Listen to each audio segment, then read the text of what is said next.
Ugadi special பாயாசம் செய்யலாம். அதுக்கு ஒரு பாத்திரத்தில் 1 லிட்டர் பால் எடுத்து சேர்த்துருக்கேன். அது காய்ச்சி வரட்டும்.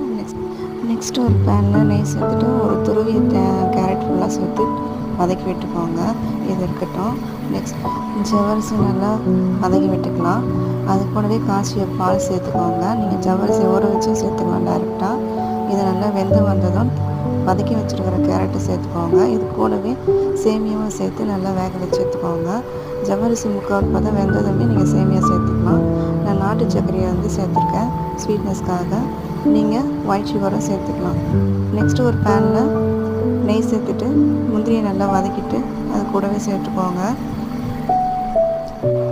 நெய்யில் வறுத்த முந்திரியை பாயசத்தை கூட சேர்த்துட்டு லாஸ்ட்டாக ஏலக்காய் தூளும் சேர்த்துக்கோங்க. சேர்த்துட்டு ஸ்டவ் ஆஃப் பண்ணிவிட்டு சர்வ் பண்ணுங்கள். அவ்வளோதான். ஆல் டைம் ஃபேவரட் ஆகிடும். கண்டிப்பாக ட்ரை பண்ணுங்கள். என்ஜாய் பண்ணுங்கள்.